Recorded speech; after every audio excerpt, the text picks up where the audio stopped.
गौरी पुत्र गणेश भगवान की जय हो। शिव शंकर माँ पार्वती की जय हो। प्रिय भक्तगणों, आप सभी पर भगवान गणेश की कृपा सदा सर्वदा बनी रहे।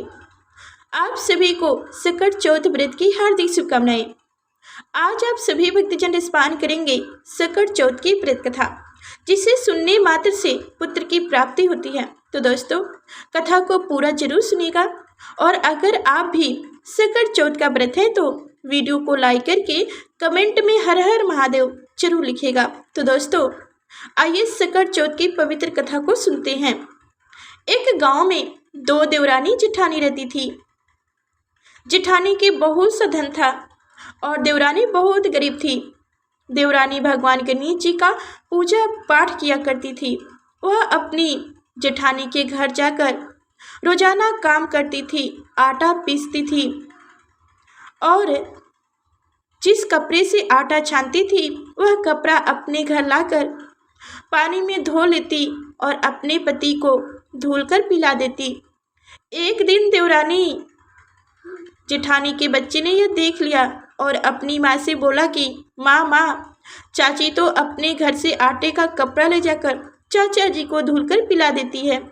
अगले दिन जेठानी ने देवरानी को कहा कि जब घर जाइयो तो आटे छानने का कपड़ा यहीं रखकर जाइयो वो। देवरानी ने वैसे ही किया। जब वह घर गई तो उसका पति बोला, मुझे चुनरी धुलकर पिला दो। देवरानी बोली कि उन्होंने आटा छानने वाला कपड़ा वहीं रखवा लिया है, इसलिए मेरे पास आपको खिलाने के लिए कुछ भी नहीं है।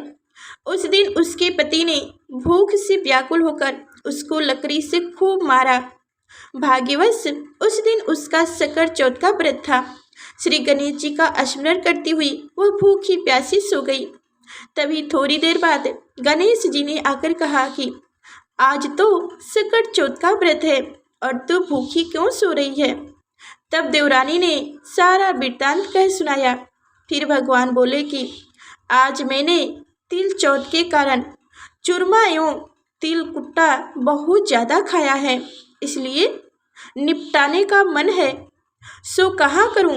वह बोली, महाराज बहुत जगह पड़ा है, जहाँ चाहो चले जाओ। गणेश जी ने सारा घर भर दिया।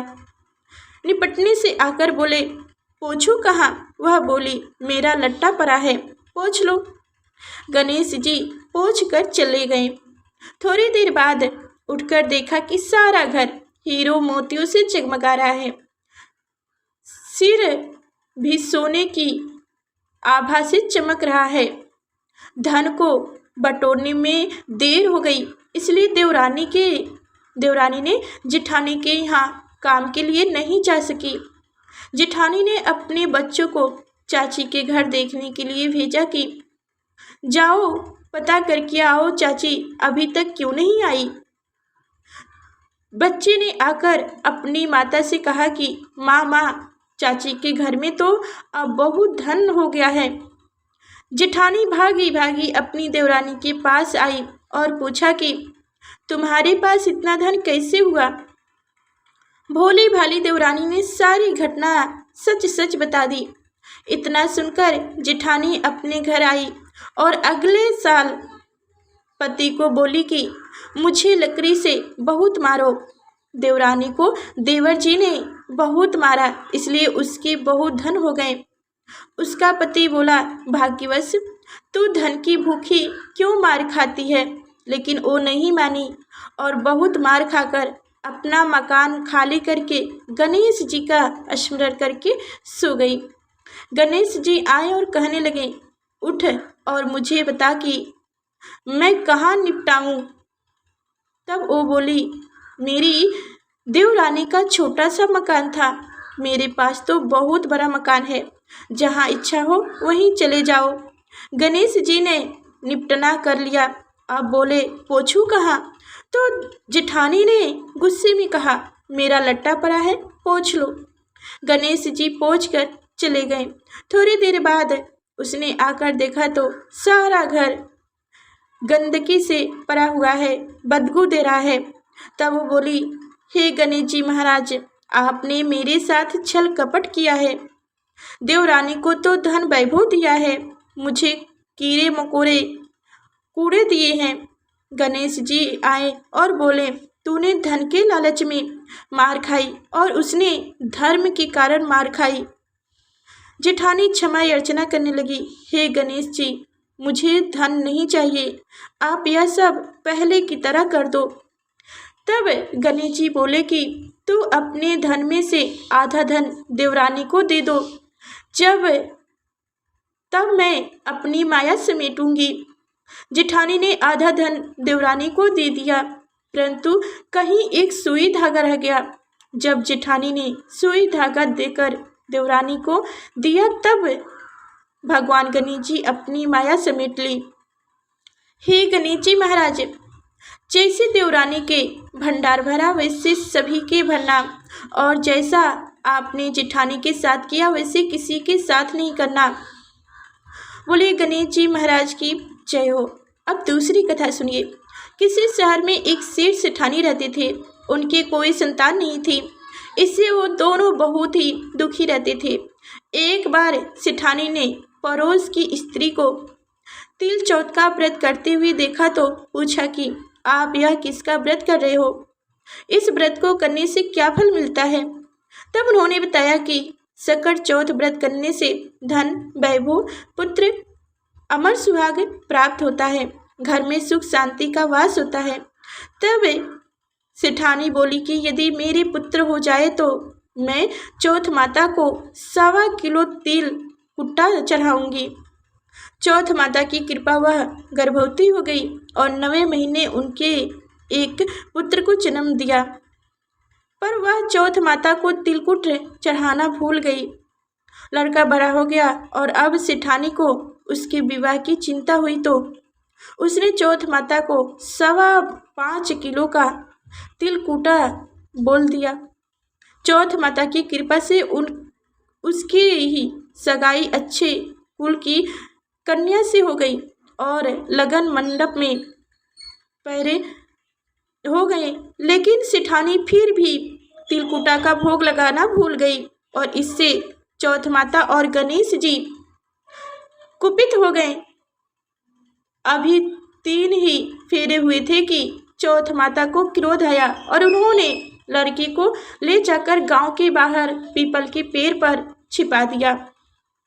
सब लोग अचंभों में रह गए कि एकांत दूल्हे कहाँ चला गया। कुछ दिन बाद वह लड़की गौरी गणेश पूजने हेतु हुए उस पेड़ के ऊपर से पास से गुजरी तो पेड़ की कोठर में बैठा दूल्हा बोला, आओ आओ मेरी अर्धविवाही नार आओ। तो वह भागी हुई अपने घर गई और अपनी माता को सब घटना कह सुनाई।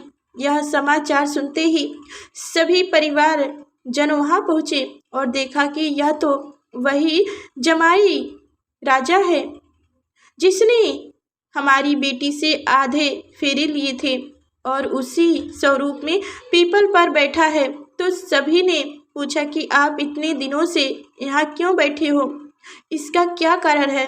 जमाई राजा बोले कि मैं तो चौथ माता के गिरवी बैठा हूँ। मेरी माता से जाकर कहो कि वह मेरे जन्म से लेकर अभी तक के बोले हुए सारे तिलकुटा भोग लगाकर और चौथ माता से प्रार्थना कर कर क्षमा याचना करे, जिससे मुझे छुटकारा मिल जाएगा। तब लड़के की सास ने अपनी समधन को जाकर सारा हाल सुनाया। तब दोनों समधिनों ने 1.25 मन का तिलकुटा गणेश जी चौथ माता का पूजन करके और भोग अर्पण करके क्षमा याचना की तो चौथ माता ने प्रसन्न होकर दूल्हे राजा को वहां से लाकर लगन मंडप में बैठा दिया। वहां वर वधू के 7 फेरे पूरे हुए और वर वधू सकुशल अपने घर के लिए विदा हुए। चौथ माता की कृपा से दोनों परिवार में खुशहाली आ गई। हे चौथ माता, जैसे उस लड़की के साथ हुआ वैसे किसी के साथ ना हो और किसी को भी भगवान को बोला हुआ प्रसाद चढ़ाना भूलना नहीं चाहिए। जय हो चौथ माता। तो अब सुनिए भगवान गणेश की कथा। एक बुढ़िया माई थी, मिट्टी के गणेश जी की पूजा करती थी। रोज बनाए रोज गल जाए। एक सेठ का मकान बन रहा था। वो बोली, पत्थर का गणेश बना दो। मिस्त्री बोले, जितने में हम तेरा पत्थर का गणेश गढ़ेंगे उतने में अपनी दीवार ना चुन लेंगे। बुढ़िया बोली, राम करे तुम्हारे दीवार टेढ़ी हो जाए। अब उनकी दीवार टेढ़ी हो गई। ओ चुने और टेढ़े हो जाए, चुने और टेढ़े हो जाए। इस तरह करते करते शाम हो गई। शाम को सेठ आया। उसने कहा, आज कुछ भी नहीं काम हुआ है। वो कहने लगे कि एक बुढ़िया आई थी। वो कह रही थी कि मेरा पत्थर का गणेश बना दो। हमने नहीं बनाया तो उसने कहा तुम्हारी दीवार टेढ़ी हो जाए।